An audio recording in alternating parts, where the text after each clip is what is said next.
This is the 11th hour.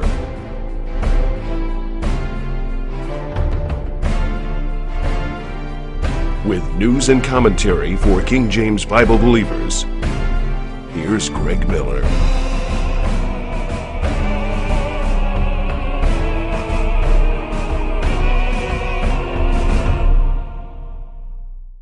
I have enjoyed watching the various Tea Party groups drive liberals crazy over the past couple of years, and I've defended the Tea Party in personal conversation as folks have tried to label them as racists and such.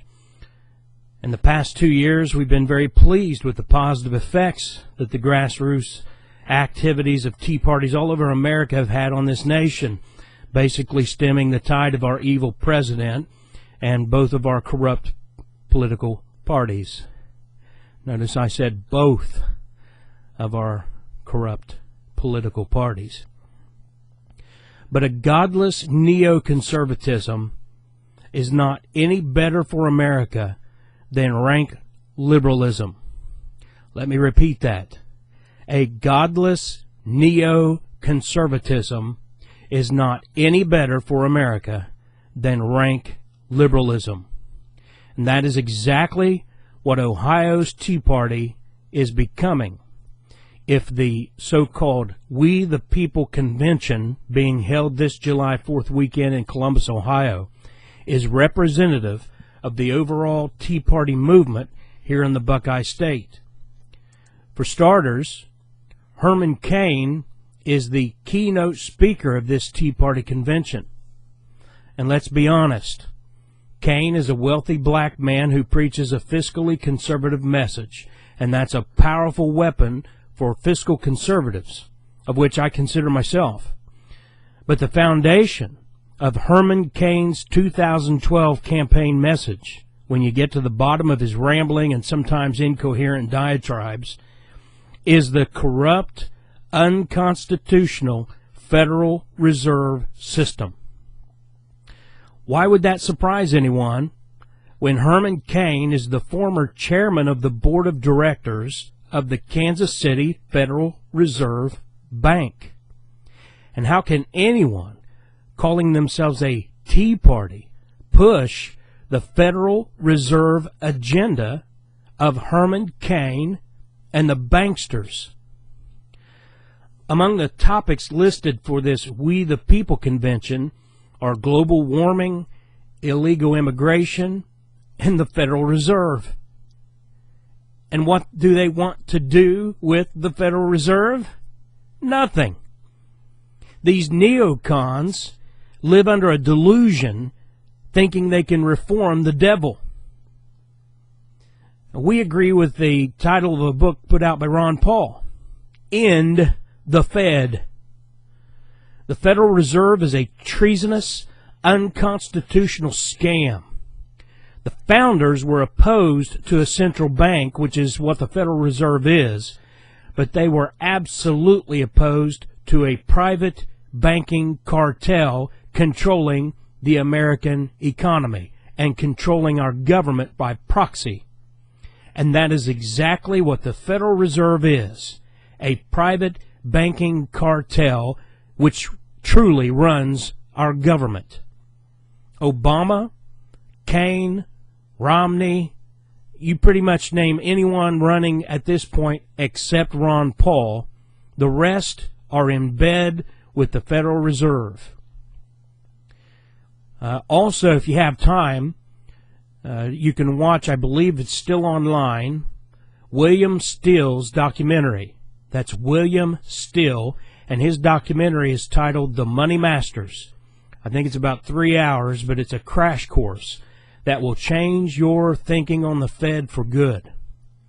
And let me make this clear, with a couple of notable exceptions like the adulterous bankster puppet Alexander Hamilton, the Founding Fathers would have violently opposed the Federal Reserve banking system. Therefore, having Herman Cain as your keynote speaker at a Tea Party Republican convention is a joke. Just call yourselves what you are, neocon Republicans.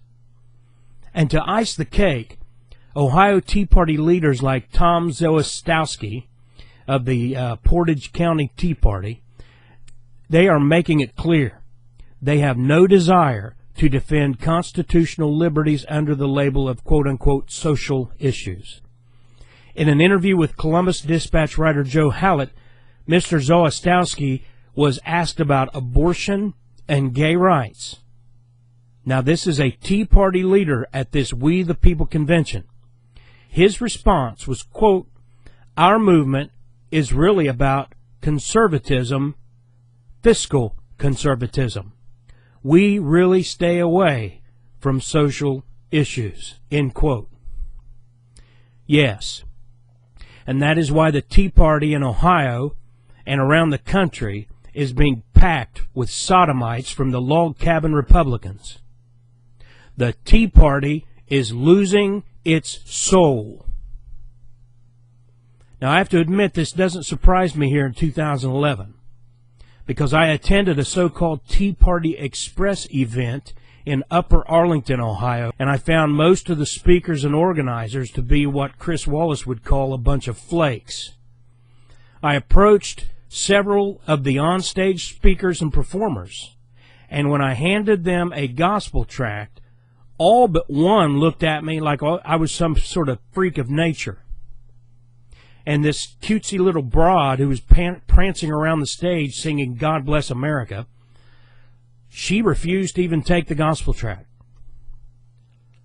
I wondered what God they were singing about, since they never once mentioned Jesus Christ, never once the gospel, never once the Bible. Now, I'm not saying the Tea Party should be an evangelistic event, but if you're going to pretend to represent something, talking about God, you better name your God.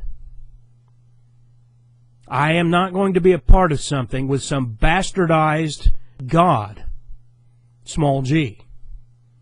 You're going to talk about God, you better make it clear it's the God of Abraham, Isaac, and Jacob, who was manifest in the flesh in Jesus Christ. Otherwise, your God is Lucifer. I think the Tea Party should change its name to the Tea Pity. And Mr. Tea Pity Zewastowski, he says again, quote, "We really stay away from social issues," end quote. Yes, Mr. Zewastowski. And that is why true Bible believers will stay away from you. I will not be at the We the People convention this July 4th weekend, 2011.